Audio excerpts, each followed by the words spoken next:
আসসালামু আলাইকুম। আমাদের চ্যানেলে আপনাদের সবাইকে স্বাগতম।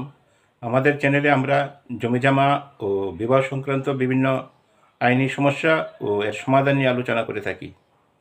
তো চলুন শুরু করা যাক আজকের আলোচনা। আজকে যে বিষয় নিয়ে আলোচনা করব অত্যন্ত গুরুত্বপূর্ণ তথ্যবহুল একটি বিষয়।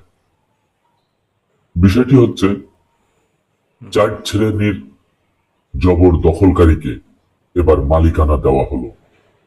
ভূমি অপরাধ প্রতিরোধ প্রতিকার আইন 2023-এর 7 ধারা মোতাবেক। এই 7 ধারা মোতাবেক কি বলা হয়েছে এই বিষয়টি নিয়ে বিস্তারিতভাবে আলোচনা করব। ভূমি অপরাধ প্রতিরোধ প্রতিকার আইন 2023, এই আইনটি 23 সালের 18 সেপ্টেম্বর মহামান্য রাষ্ট্রপতির স্বাক্ষরে এই গেজেটটি পাশ করা হয়েছে এবং পাশাপাশি এই আইনের যে বিধিমালা, এই বিধিমালাটিও কিন্তু পাশ করা হয়েছে। এই আইনটি প্রচলিত আইনের সাথে অতিরিক্ত একটি আইন হিসেবে সংযোজন করা হয়েছে এবং এই ভূমি অপরাধ প্রতিরোধ প্রতিকার আইন 2023 এটি একটি ফৌজদারি আইন। আমরা সবাই জানি যে ফৌজদারি আইনে মামলা করলে সেই মামলাটি তড়িৎ গতিতে সমাধান করা হয়, আর দেওয়ানি আদালতে মকদ্দমা করলে অনেক সময় যুগ যুগ পার হয়ে যায়। যিনি মামলা করেন তিনিও কিন্তু এই মামলা করে এর সুফল দেখে যেতে পারেন না, যার ফলশ্রুতিতে এই ভূমি অপরাধ প্রতিরোধ প্রতিকার আইন 2023 এটি কিন্তু নতুন আইন হিসেবে এটি পুরাতন আইনের সাথে সংযুক্ত করা হয়েছে, যাতে করে দেশের সাধারণ জনগণ এই ভূমি সংক্রান্ত বিষয়ে যে সকল হয়রানির শিকার হতে হয় সেই হয়রানি থেকে যেন তারা অন্তত পক্ষে একটু হলেও লাঘব পায় এবং তারা বেঁচে থাকতে পারে। তো আজকে যে ভিডিও, এই ভিডিওতে স্পষ্ট করে বলা হচ্ছে যে ভূমি অপরাধ প্রতিরোধ প্রতিকার আইন 2023-এর 7 ধারায় 4 শ্রেণীর যে জবরদখলকারী তাদেরকে কিন্তু সরাসরি এই আইনে মালিকানা দিয়ে যাচ্ছে। কিভাবে মালিকানা দিয়ে যাচ্ছে এবং এখান থেকে কিভাবে পরিত্রাণ পাওয়া যাবে, জমি পুনরুদ্ধার করা যাবে, এই বিষয়বস্তু নিয়ে কিন্তু আজকের আলোচনা। তো সর্বপ্রথমে আমরা যে জানি যে আমাদের দেশে যে রেকর্ড খতিয়ান করা হয়, জরিপ কার্যক্রম পরিচালনা করা হয়, এই জরিপ কার্যক্রম পরিচালনা করে কিন্তু দি এস্টেট একুইজিশন টেন্ডেন্সি অ্যাক্ট 1950-র 144 বিধানে 143 ধারা মোতাবেক বা সেকশন মোতাবেক এই জরিপ কার্যটি কিন্তু পরিচালনা করা হয়। এই জরিপ কার্যটি পরিচালনা করা হয় ভূমি জরিপ অধিদপ্তর কর্তৃক ভূমি মন্ত্রণালয়ের নির্দেশে। এটি সেটেলমেন্ট অফিসাররা এগুলি কিন্তু করে থাকে, আমরা কিন্তু জানি। সেই হিসাবে আজকের যে ভিডিও, সেই ভিডিওর যে 7 ধারা, অর্থাৎ ভূমি অপরাধ প্রতিরোধ প্রতিকার আইন 2023-এর 7 ধারায় স্পষ্ট করে 4 শ্রেণীর ব্যক্তিদেরকে মালিকানা দেওয়া হয়েছে। সেই মালিকানার 1 নম্বরে হচ্ছে যে সকল ব্যক্তিরা জবর দখল করে আছেন সম্পত্তি এবং যারা এখনো পর্যন্ত 20 বছর 25 বছর 30 বছর পর্যন্ত যারা ভূমি দখল করে আছেন তাদের জন্য প্রযোজ্য, এবং যিনি জমির প্রকৃত মালিক, যার দলিল দলিলাদি সব আছে, তার জন্য প্রযোজ্য। তো এখানে 1 নম্বরে বলা হয়েছে যে হাল রেকর্ড, অর্থাৎ সর্বশেষ রেকর্ড যেটি হয়েছে সেটি যদি জবর দখলকারী যিনি দখলে আছেন তার নামে যদি হয়ে থাকে তাহলে সেই ব্যক্তিকে জমির দখলীয় সত্ত্ব থেকে উচ্ছেদ করা যাবে না। এটি আমার কথা না, এটি আপনারা যদি ভূমি অপরাধ প্রতিরোধ প্রতিকার আইন 2023-এর 7 ধারা দেখেন, সুন্দর করে করে আপনারা বুঝবেন।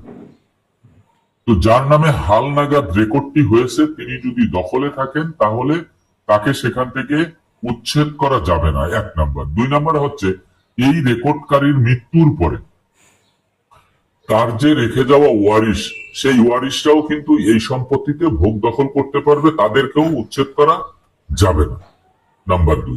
3 নম্বরে হচ্ছে এই হালনাগাদ রেকর্ড যে যার নামে হয়েছে তিনি অথবা তার মৃত্যুর পরে তার ওয়ারিশরা যদি এই সম্পত্তি হস্তান্তর করে থাকে, বেচা বিক্রি করে থাকে, তাহলে সেই ব্যক্তিকেও এই জমি থেকে উচ্ছেদ করা যাবে না।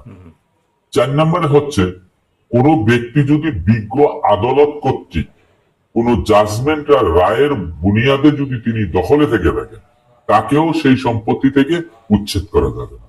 এই যে 4 শ্রেণীর ব্যক্তি, এই 4 শ্রেণীর ব্যক্তিকে কিন্তু ভূমি অপরাধ প্রতিরোধ প্রতিকার আইন 2023-এর 7 ধারায় স্পষ্ট করে বলে দেওয়া আছে। এবং এই 4 শ্রেণীর ব্যক্তি তাদের কাছে এই সকল ডকুমেন্টস থাকলে তারা দখলে থাকবে এবং তাদের সেই জমিতে যাতায়াতে কোনো বাধাগ্রস্ত করা যাবে না। এটি কিন্তু স্পষ্ট করে বলা আছে। তাহলে এখন আসা যাক যে দলিল যার ভূমি হবে তার প্রচলিত আইনেও বলা আছে, ভূমি অপরাধ প্রতিরোধ প্রতিকার আইনেও কিন্তু এটি বলা আছে। তাহলে এই যে ভূমি অপরাধ প্রতিরোধ প্রতিকার আইন 2023-এ 4 শ্রেণীর ব্যক্তিকে কেন এখানে মালিকানা দেওয়া হচ্ছে? এখানে তাদেরকে কিন্তু সম্পূর্ণভাবে মালিকানা দেওয়া হয় নাই। এটি হচ্ছে আইন বলছে কি, যে যেখানে আছে শান্তিপূর্ণভাবে সে সেখানে অবস্থান করবে। এখানে কোনো জটলা করা যাবে না, এখানে কোনো মারামারি হানাহানি দাঙ্গা ফ্যাসাদ কোনো কিছু করা যাবে না। লাঠি সোটার বলে, পেশি শক্তির বলে, পলিটিক্যাল বলে কখনোই এই 4 শ্রেণীর ব্যক্তিকে ওখান থেকে উচ্ছেদ করা যাবে না। এখন আসা যাক তাহলে জমির যিনি প্রকৃত মালিক, যার ধারাবাহিক সকল খতিয়ান আছে, হয়তো একটি খতিয়ান অন্যের নামে হয়েছে, অথবা 20 বছর পর্যন্ত তার জমি অন্যের দখলে তিনি দখল করতে পারতেছেন না, তামাদিনের 28 ধারা মোতাবেক সেটি মামলা করার অধিকার হারিয়ে ফেলছেন, এই বিষয়গুলি কিন্তু তো হালনাগাদ রেকর্ড যার নামে হয়েছে সেই ব্যক্তিকে উচ্ছেদ করা যাবে না, তার জমিতে যাওয়ার প্রতিবন্ধকতা সৃষ্টি করা যাবে না। তবে আদালতের পারমিশন ছাড়া আপনি কিন্তু আদালতে তার নামে মকদ্দমা দিতে পারবেন, দেওয়ানি আদালতে মকদ্দমা দিয়ে তারপরে আপনি তার জাজমেন্ট এনে আপনি তাকে উচ্ছেদ করতে পারবেন। 2 নম্বরে হচ্ছে তার ওয়ারিশরা দখলে আছে, তার বাবা মারা গেছে, মা মারা গেছে, তার সম্পত্তিতে ওয়ারিশরা ভোগ দখল করবে, এটাই হচ্ছে স্বাভাবিক। কিন্তু যিনি জমির প্রকৃত মালিক তার কাছে যদি প্রমাণ থাকে যে ওই মালিকানার সব কাগজপত্র তার, একটিমাত্র হাল রেকর্ড তার নামে হয়েছে, তাহলে তাকে পেশি শক্তির বলে উচ্ছেদ না করে আপনাকে বিজ্ঞ আদালতের মাধ্যমে মকদ্দমা দিয়ে সেই মকদ্দমার বুনিয়াদে আপনার পক্ষে যদি জাজমেন্ট আসে, যে জাজমেন্টের বুনিয়াদে আপনি তাকে উচ্ছেদ করতে পারবেন। নাম্বার 3 হচ্ছে যদি সেই সম্পত্তি কারো কাছে বিক্রি করে থাকে তাহলে দলিল মূলে যিনি ভোগ দখলে আছেন তাকে উচ্ছেদ করতে পারবেন না, তবে তাকে আদালতে মকদ্দমা দিয়ে আপনার নামে যদি মকদ্দমার রায় বা ডিগ্রি আপনার পক্ষে আসে তাহলে কিন্তু আপনি তাকে উচ্ছেদ করতে পারবেন। নাম্বার 4 হচ্ছে আদালতের ডিগ্রি বা রায়। আদালতে সে 45 ধারায় 145 ধারায় মকদ্দমা করেছেন তার দখল সত্ত্ব ঠিক করে রাখার জন্য, তিনি 144 ধারায় অস্থায়ী নিষেধাজ্ঞা জারি করেছিলেন তার দখল সত্ত্ব টিকে রাখার জন্য। 145 ধারায় জমি দখল করে রাখলে দলিল আর কিছুই লাগে না, তিনি সেখানে দখলে আছেন, এই দখল সত্ত্বটাকে বজায় রাখার জন্য আদালত কর্তৃক তার পক্ষে জাজমেন্ট দিয়েছে। কিন্তু জাজমেন্ট দিলেই যে তিনি জমির মালিক হয়ে গেছেন তা কিন্তু বলা হয় নাই। আপনি দেওয়ানি আদালতে যখন আপনার সকল কাগজপত্র নিয়ে আপনি মকদ্দমা দিবেন, আপনার ধারাবাহিক খতিয়ান সবগুলি আছে, আপনি জমি ক্রয় করেছেন তার দলিল আছে, আপনি পূর্বে খাজনা দিয়েছেন, আপনার নামে নামজারি আছে, সবকিছু আছে, এইগুলি দিয়ে যখন আপনি মকদ্দমা দিবেন তখন কিন্তু আদালতের রায় আপনার কাছে আসলে আপনি কিন্তু তাকে উচ্ছেদ করতে পারবেন। আশা করি আপনারা বিষয়টি বুঝতে পেরেছেন। অনেকেই ফোন করেছিলেন দেশে এবং প্রবাসে বসে যে এই 7 ধারা মোতাবেক জবরদখলকারীরা তো মালিক, তাহলে আমরা কি করব? অনেকে অনেক ধরনের ভিডিও দেখেন, অনেক বই পুস্তক পড়েন, অনেকেই অনেক ভাবেই প্রশ্ন করেছেন। তো আমি এই ভূমি অপরাধ প্রতিরোধ প্রতিকার আইন 2023-এর 7 ধারা পড়ে আমি যে বিষয়টি বুঝতে পারলাম, তাতে যদি এই 4 শ্রেণীর ব্যক্তিরা ভোগ দখলে থাকে তাদেরকে যদি উচ্ছেদ করা হয়, লাঠি সোটার বলে, পেশি শক্তির বলে, আইনগত দিক থেকে না যায় বেআইনি ভাবে উচ্ছেদ করা হয় এবং এই আইন যদি তারা কেউ না মানে তাহলে এই ব্যক্তিরা কিন্তু একটি অপরাধ সংগঠিত করলো এবং এই অপরাধ সংগঠিত করার দায়ে তাদেরকে 2 বছরের কারাদণ্ড, অর্থদণ্ড অথবা উভয় দণ্ডে দণ্ডিত করবে কিন্তু বিজ্ঞ আদালত অথবা এক্সিকিউটিভ ম্যাজিস্ট্রেট, নির্বাহী ম্যাজিস্ট্রেট, যেখানেই এই অভিযোগটি হবে।